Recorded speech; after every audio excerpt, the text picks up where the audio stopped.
There is still life on Voyager 1, even though it is more than 15 billion miles away. It is still moving through space toward the universe.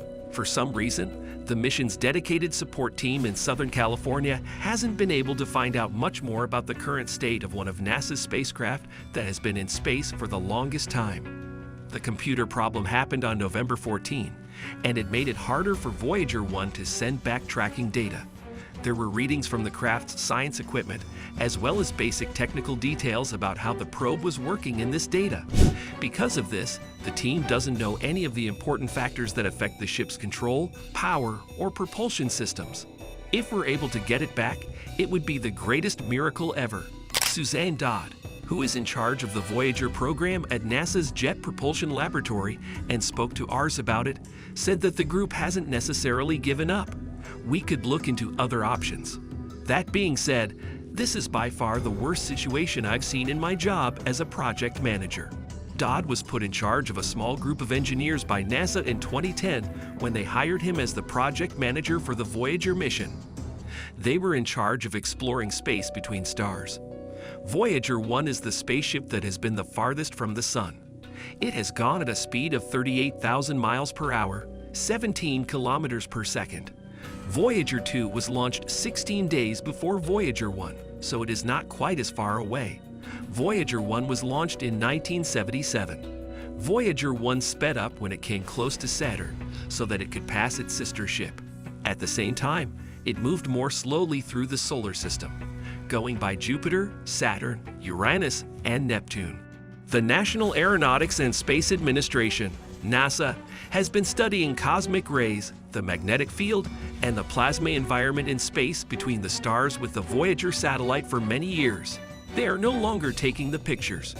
To their credit, both probes have been able to go beyond the heliopause, which is the place where particles coming from the Sun enter the space between the stars. At this point in time, there are no other satellites in use that are exploring space between the stars. NASA launched New Horizons in 2015, and it has been going around Pluto ever since. It is now on track to reach interstellar space in the 2040s.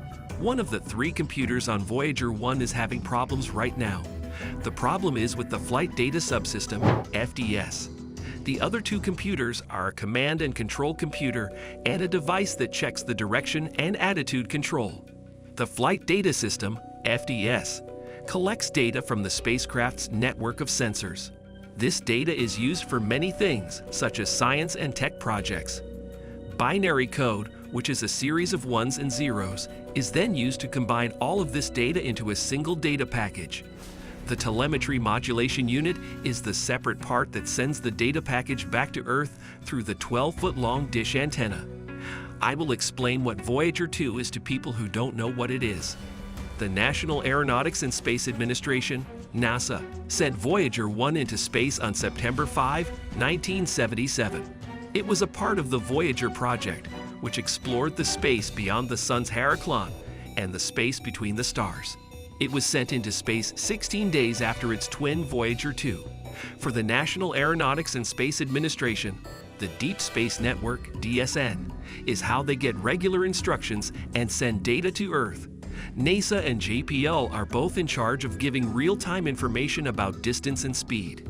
As of January 2024, it was 163 astronomical units, AU, away from Earth, which is 24.4 billion kilometers, 15.2 billion miles. It is the farthest object made by people from Earth. In the early 1970s, the National Aeronautics and Space Administration, NASA, began working on a project. This was in response to a plan from the 1960s for a grand tour to explore the outer planets. The engineers working on Voyager were able to build the spacecraft in a way that would make it better able to handle the harsh radiation environment around Jupiter after getting information from the Pioneer 10 mission. However, just a short time before the flight, strips of aluminum foil made for kitchens were attached to certain cables to make them even better at blocking radiation. Voyager 1 was meant to be the Mariner 11 of the Mariner program at first.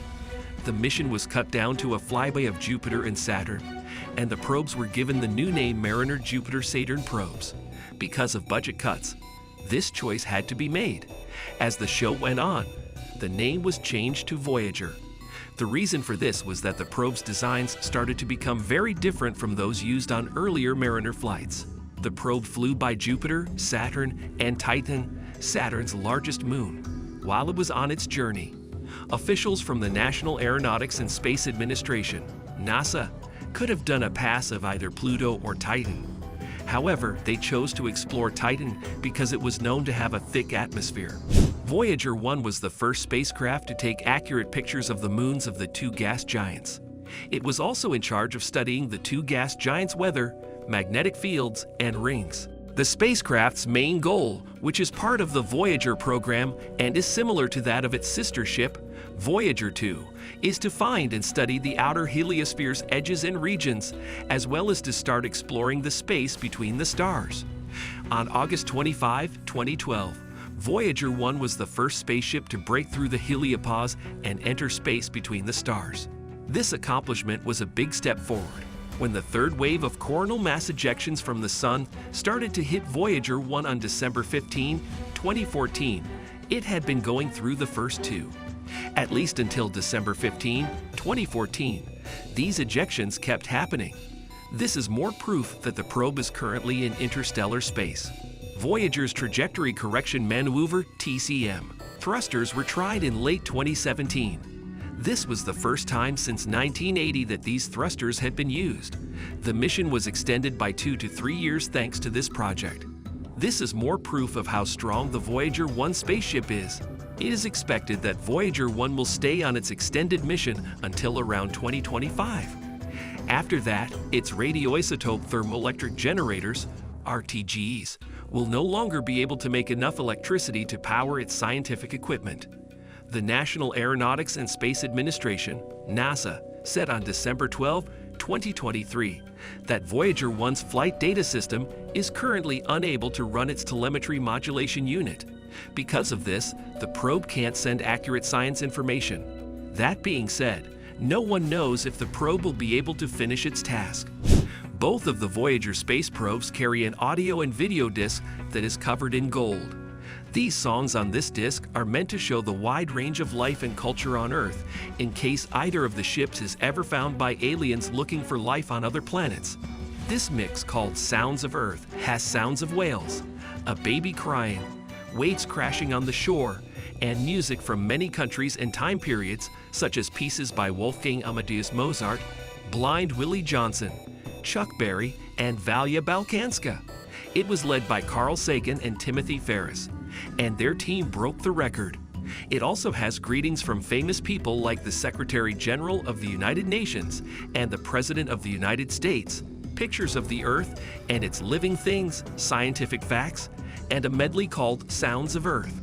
This album has versions of traditional music from all over the world, as well as well-known songs from both the East and the West.